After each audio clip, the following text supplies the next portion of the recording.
Materi pertama yang akan saya bahas yaitu tentang perilaku biaya.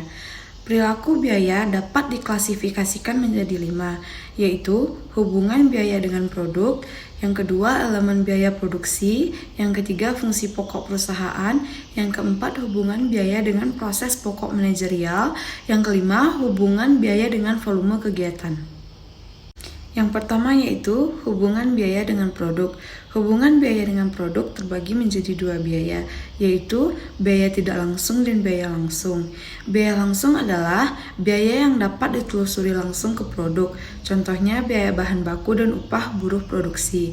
Yang kedua, biaya tidak langsung adalah biaya yang tidak dapat secara langsung ditelusuri ke produk, contoh sewa peralatan pabrik dan gaji manajer produksi. Yang kedua yaitu berdasarkan elemen biaya produksi, terbagi menjadi 3 biaya, yaitu biaya bahan baku, biaya tenaga kerja langsung, dan biaya overhead pabrik. Secara umum, biaya ini dibagi menjadi 2, yaitu biaya utama dan biaya konvensi. Biaya utama sama dengan biaya bahan baku ditambah biaya tenaga kerja langsung, dan biaya konvensi sama dengan biaya tenaga kerja langsung dan biaya overhead pabrik. Yang ketiga, berdasarkan fungsi pokok perusahaan.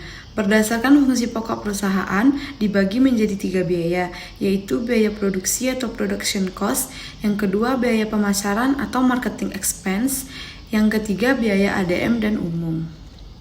Yang keempat, berdasarkan hubungan biaya dengan proses pokok manajerial.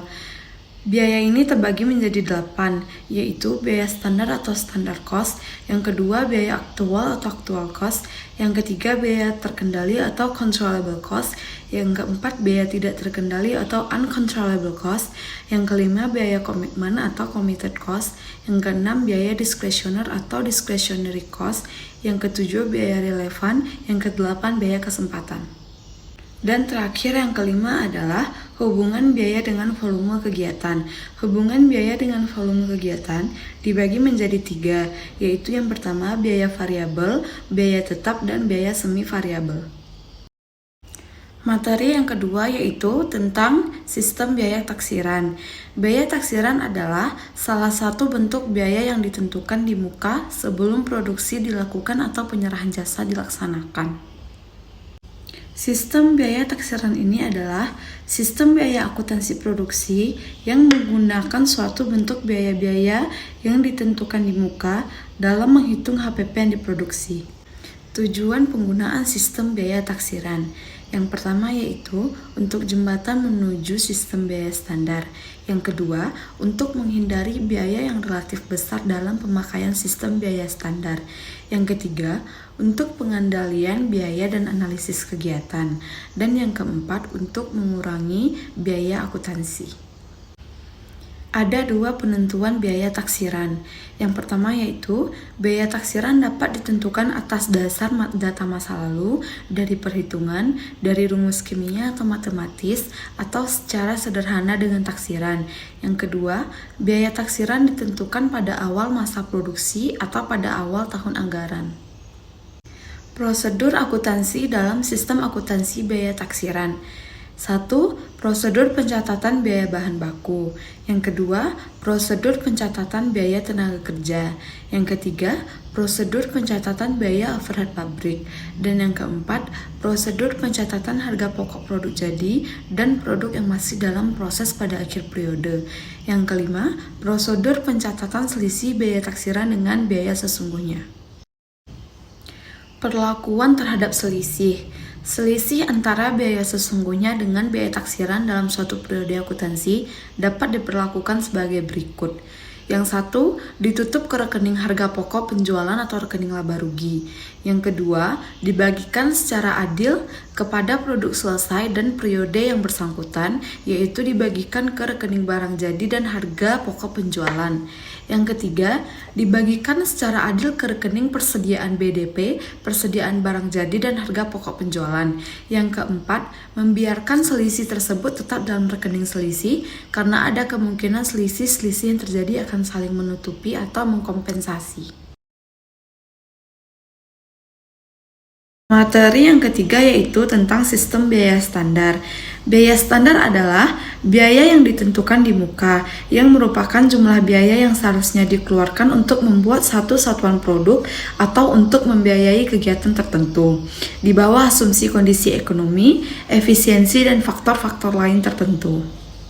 Sedangkan sistem biaya standar merupakan suatu sistem akuntansi yang mengolah informasi biaya sedemikian rupa sehingga manajemen dapat mendeteksi kegiatan-kegiatan dalam perusahaan yang biayanya menyimpang dari biaya standar yang ditentukan.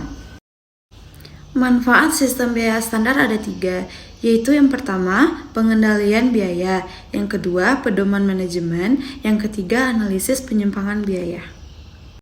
Biaya tenaga kerja standar terdiri dari 2 unsur. Yang pertama, jam tenaga kerja standar, yang kedua, tarif upah standar. Jam tenaga kerja standar dapat ditentukan dengan cara yang pertama yaitu menghitung rata-rata jam kerja yang dikonsumsi dalam suatu pekerjaan dari kartu harga pokok periode lalu. Yang kedua, membuat tes run operasi produksi di bawah keadaan normal yang diharapkan. Yang ketiga, mengadakan penyelidikan gerak dan waktu dari berbagai kerja karyawan di bawah keadaan nyata yang diharapkan. Yang keempat, mengadakan taksiran yang wajar yang didasarkan pada pengalaman dan pengetahuan operasi produksi dari produk. Dan tarif upah standar dapat ditentukan atas dasar yang pertama yaitu perjanjian standar dengan organisasi karyawan. Yang kedua, data upah masa lalu yang dapat digunakan sebagai tarif upah standar adalah rata-rata hitung, rata-rata tertimbang atau median dari rupiah karyawan masa lalu. Yang ketiga, perhitungan tarif upah dalam keadaan operasi normal. Jenis standar yaitu ada standar teoritis, rata-rata biaya waktu yang lalu, standar normal, dan pelaksanaan terbaik yang dapat dicapai. Ada 3 analisis selisih biaya produksi langsung, yaitu yang pertama, metode satu selisih atau the one way model. Yang kedua, metode 2 selisih atau the two way model. Yang ketiga, model 3 selisih atau the three way model. Materi yang ketiga yaitu tentang sistem biaya standar. Biaya standar adalah biaya yang ditentukan di muka, yang merupakan jumlah biaya yang seharusnya dikeluarkan untuk membuat satu satuan produk atau untuk membiayai kegiatan tertentu, di bawah asumsi kondisi ekonomi, efisiensi, dan faktor-faktor lain tertentu. Sedangkan sistem biaya standar merupakan suatu sistem akuntansi yang mengolah informasi biaya sedemikian rupa sehingga manajemen dapat mendeteksi kegiatan-kegiatan dalam perusahaan yang biayanya menyimpang dari biaya standar yang ditentukan. Manfaat sistem biaya standar ada 3, yaitu yang pertama, pengendalian biaya, yang kedua, pedoman manajemen, yang ketiga, analisis penyimpangan biaya. Biaya tenaga kerja standar terdiri dari 2 unsur. Yang pertama, jam tenaga kerja standar, yang kedua, tarif upah standar. Jam tenaga kerja standar dapat ditentukan dengan cara yang pertama yaitu menghitung rata-rata jam kerja yang dikonsumsi dalam suatu pekerjaan dari kartu harga pokok periode lalu. Yang kedua, membuat tes run operasi produksi di bawah keadaan normal yang diharapkan. Yang ketiga, mengadakan penyelidikan gerak dan waktu dari berbagai kerja karyawan di bawah keadaan nyata yang diharapkan. Yang keempat, mengadakan taksiran yang wajar yang didasarkan pada pengalaman dan pengetahuan operasi produksi dari produk. Dan tarif upah standar dapat ditentukan atas dasar yang pertama yaitu perjanjian standar dengan organisasi karyawan. Yang kedua, data upah masa lalu yang dapat digunakan sebagai tarif upah standar adalah rata-rata hitung, rata-rata tertimbang atau median dari rupiah karyawan masa lalu. Yang ketiga, perhitungan tarif upah dalam keadaan operasi normal. Jenis standar yaitu ada standar teoritis, rata-rata biaya waktu yang lalu, standar normal, dan pelaksanaan terbaik yang dapat dicapai. Ada 3 analisis selisih biaya produksi langsung, yaitu yang pertama, metode satu selisih atau the one way model. Yang kedua, metode 2 selisih atau the two way model. Yang ketiga, model 3 selisih atau the three way model.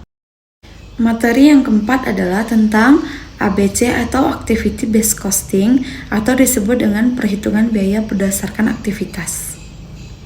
ABC atau Activity Based Costing adalah metode pembemanan aktivitas-aktivitas berdasarkan besaran pemakaian sumber daya dan membebankan biaya pada objek biaya seperti produk atau pelanggan berdasarkan besarnya aktivitas, serta mengukur biaya dan kinerja dari aktivitas yang terkait dengan proses dan objek biaya.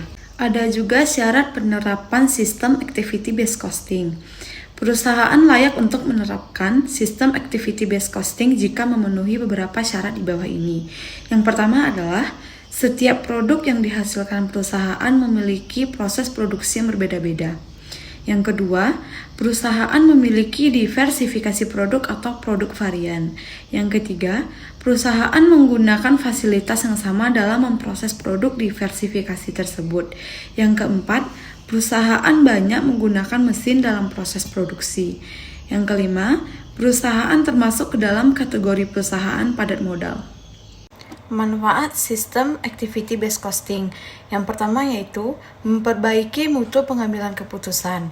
Yang kedua, membantu mengidentifikasi ketidakefisienan yang terjadi dalam proses produksi. Yang ketiga, membantu mengendalikan biaya yaitu terutama BOP atau biaya overhead pabrik. Perbedaan traditional costing dan activity based costing. Traditional costing menyajikan biaya produksi kurang akurat, tidak dapat mengalokasikan ke produk cost secara adil, terfokus pada performa keuangan jangka pendek, tidak dapat diandalkan untuk penentuan harga dan profitabilitas produk. Sedangkan activity based costing atau ABC menyajikan biaya produksi yang akurat, mengalokasikan biaya overhead secara adil, memfokuskan pada biaya, mutu, dan faktor waktu, dan dapat diandalkan untuk penentuan harga dan profitabilitas produk. Ini adalah perbedaan contoh dari traditional costing dan activity based costing. Ada 7 proses implementasi activity based costing. Tahap pertama yaitu memeriksa ulang seluruh informasi keuangan perusahaan. Tahap yang kedua, menentukan tujuan penerapan sistem activity based costing. Tahap yang ketiga, menetapkan aktivitas utama yang menyebabkan perubahan pada beban tidak langsung atau overhead. Tahap keempat, menghubungkan biaya tidak langsung dengan aktivitas sehingga dapat dihitung tarif atau rate per unit untuk setiap dasar alokasi yang digunakan untuk membebankan biaya tidak langsung. Tahap kelima, menghitung biaya tidak langsung yang dibebankan pada setiap objek biaya. Tahap keenam, menghitung total biaya untuk setiap objek biaya. Dan tahap ketujuh, menggunakan hasil perhitungan activity based costing tersebut untuk melakukan perbaikan dan pengembalian keputusan yang relevan. Yang kelima, masuk pada materi yaitu CVP atau hubungan biaya, volume, dan laba, atau bisa juga disebut dengan cost, volume, dan profit. 2 tujuan utama akuntansi biaya. Yang pertama yaitu pengambilan keputusan untuk perencanaan dan pengendalian. Yang kedua, penentuan HPP untuk penilaian persediaan dan penentuan laba. Pengambilan keputusan yang menyangkut harga jual, biaya variabel, dan biaya tetap. Manajer harus memutuskan bagaimana memperoleh dan mendayagunakan sumber-sumber ekonomi dengan sesuai tujuan organisasi. Contohnya seperti berapa banyak tiket pesawat yang dijual, haruskah biaya iklan diperbesar, keputusan dengan model hubungan volume, biaya, dan laba. Perubahan dalam volume produksi atau penjualan adalah penyebab tunggal atas perubahan biaya dan pendapatan.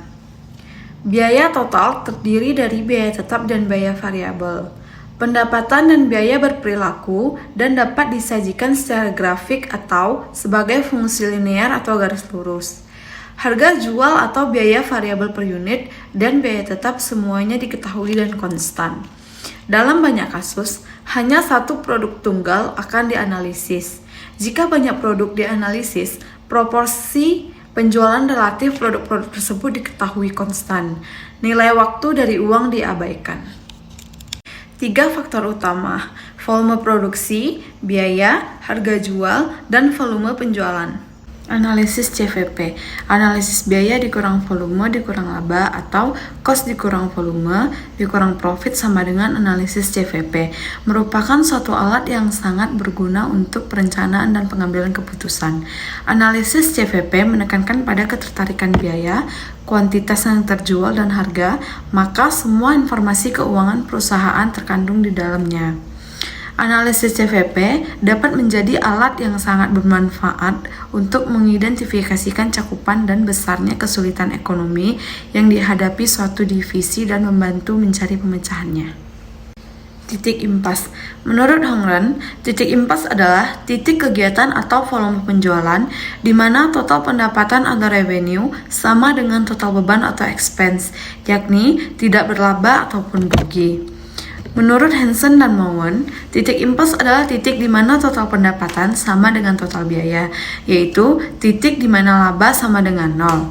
Analisis CVP memfokuskan pada berbagai faktor yang mempengaruhi perubahan komponen laba.